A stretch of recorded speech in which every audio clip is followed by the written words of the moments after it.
Welcome to Life Stories. Imagine being abandoned by the very people who were supposed to love and protect you. Imagine finding a new home, a new family, not through blood, but through kindness and sacrifice. This is my story, a journey of pain, resilience, and the power of true love. From a childhood filled with neglect to a future built on my own terms. I discovered that family isn't about who gives you life, but who stands by your side. Stay with us to hear how I reclaimed my happiness. Subscribe now to Life Stories and let's begin today's journey. My earliest memories were filled with warmth. The comforting presence of my grandparents wrapping around me like a thick, protective blanket. We lived in a multi-generational home in Chicago, Illinois. A lively house where laughter echoed through the halls, and the scent of home-cooked meals lingered in the air. My father, Richard, worked as an office employee, while my mother, Carol, stayed home to take care of me and my younger sister, Madison. Also living with us was my uncle, David, my father's older brother, who had never moved out due to his frail health and unstable employment. Uncle David was kind, quiet, and always had a gentle smile for me. Though he was nearly 30 when I was a child, he never seemed to have the energy other adults did. He worked small jobs when his health allowed, but his income was never enough to live independently. Because of this, he relied on my grandparents. And though they never made him feel like a burden, my father certainly did. Even as a child, I saw the way my father treated Uncle David, his sharp words, the belittling comments, the way his eyes filled with disdain whenever Uncle David struggled with simple tasks. Whenever our grandparents weren't around, my father's scornful voice would rise, telling Uncle David he was useless, a failure, a parasite. I never understood why my uncle never fought back. I remember one evening, when I was around 8, I sat beside him in our small garden and asked, "Uncle David, why don't you ever stand up for yourself?" He simply smiled, the same tired, gentle smile he always wore. "Because he's not wrong," he said softly. "I do rely on them. I have nothing of my own." At the time, I thought my father was strong, the responsible one, the provider. But as I grew older, I started to notice something unsettling. My father relied on my grandparents just as much as Uncle David did. He had never bought the house we lived in. He never worried about bills or food because my grandparents took care of everything. It made me realize that his words to my uncle were cruel and hypocritical. If only I had understood this sooner, I might have defended Uncle David instead of watching helplessly as he took on my father's abuse in silence. But in those days, life still had a sense of peace. My grandparents were there to shield us all, their love forming a protective bubble that kept the worst of my father's nature at bay. Uncle David was safe under their watch. And I felt safe too. Then, everything changed. The accident happened suddenly. One day, my grandparents were with us, smiling and talking, and the next, they were gone. A car crash, the police said. Just like that, the two people who had held our family together were taken from us. At 8 years old, I didn't fully understand the depth of the loss. I remember holding my sister's hand at the funeral, watching the adults cry. Uncle David cried too, quietly, his face pale and grief-stricken. But my father, his reaction was something I can never forget. I expected sorrow, or at least quiet mourning. But instead, I saw something chilling. My father laughed. It wasn't the laugh of a man overcome with emotion, nor was it a nervous chuckle. It was genuine amusement. A sound that sent shivers down my spine. He stood there, in the presence of death, smiling as if he had just received good news. It was the first time I felt true fear of my own father. As I grew older, I realized why he reacted that way. With my grandparents gone, there was no one left to control him. No one left to remind him of his responsibilities. No one left to protect Uncle David. In the weeks that followed, my father's cruelty escalated. Before, he only spoke harshly to Uncle David when our grandparents weren't around. Now, he didn't bother hiding it. He made it clear, he saw no reason to continue supporting his brother. "You should be grateful I let you stay in this house," he told Uncle David one evening. You're not even worth that much. Uncle David, already weakened by grief, grew even more fragile. He lost weight, his face turning ghostly pale. I watched helplessly as he became quieter, smaller, more broken. One day, I mustered the courage to ask him, "Are you okay?" He smiled weakly and said, "Things aren't going well, but it can't be helped." I hated those words. Why couldn't it be helped? Why did he have to suffer while my father thrived off the very inheritance they were supposed to share? Then, one night, everything fell apart. My father stood in the living room, towering over Uncle David with a disgusted sneer. "I've had enough," he said. "Get out." Uncle David looked up, startled. "But this is my home too." "No," my father said. "You're useless. You have no money. You have no job. You have nothing. Leave." I still hear those words echoing in my head. I ran to Uncle David, grabbing his hand. "Don't go," I pleaded. "Please." For the first time, I saw tears welling in his eyes. He knelt down, resting his hand on my shoulder like he always did when I was scared. "Don't worry, Emily. You're strong. You'll be okay." "But what about you?" I whispered. He smiled that same tired smile. "It's okay." And then he was gone. I was 8 years old when my father threw my uncle out into the cold. I never saw him again for years. And life at home only got worse. Time passed, and I was 11 when my father found a new obsession, Madison. My little sister, sweet and bright, had always been special to me. But when she took an IQ test and scored 150, she became something else in my parents' eyes. "My genes," my father boasted. "She's a genius." That day, he made a decision. Madison was his future, his pride, his investment, and I became nothing.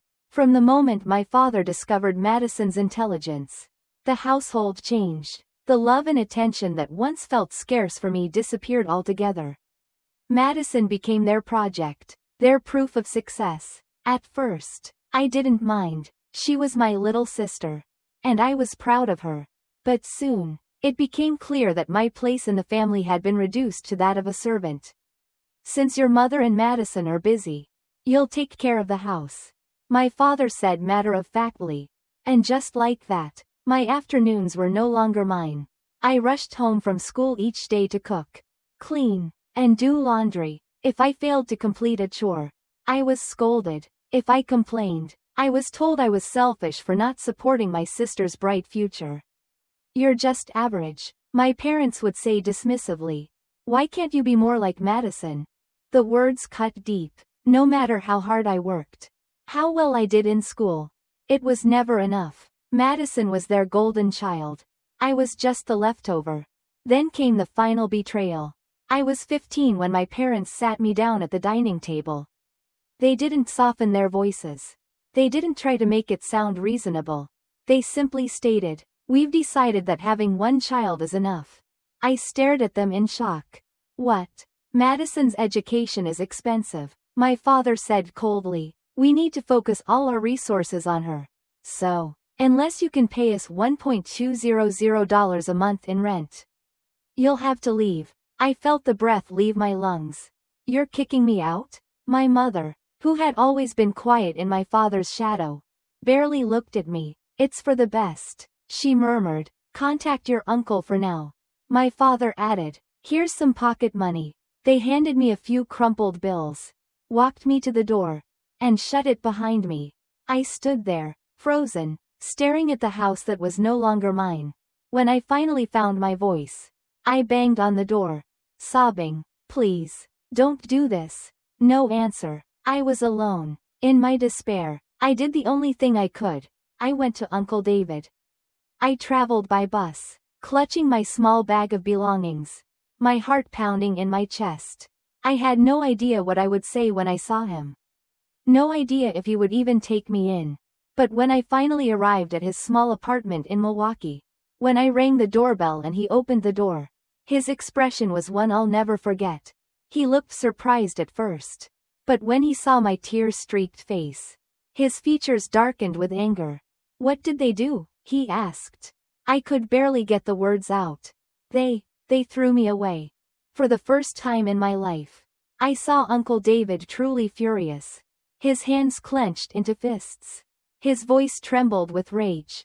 "What kind of parents do that?" he whispered. I lowered my head, guilt creeping in. "I'm sorry, I had nowhere else to go." Then, I felt something warm, a gentle hand on my head. "It must have been hard," he said softly, "but don't worry anymore. You're home now." I looked up at him, my vision blurred by tears. "But, you don't have much money," I whispered. "I don't want to be a burden." He gave a small, sad smile. "I am poor, Emily, but if you don't mind, I want to be your parent. I might not be very reliable, but I will never throw you away." Before he could finish speaking, I threw my arms around him, sobbing into his chest. He felt thin, frail, but safe. For the first time in years, I felt loved. Life with Uncle David was not easy. He was often sick, and we lived in a tiny, rundown apartment. There were days when money was tight, and I had to learn how to stretch a meal for 2 days. But despite the hardships, I was happy. Uncle David encouraged me. He praised me when I did well in school, even if my grades weren't perfect.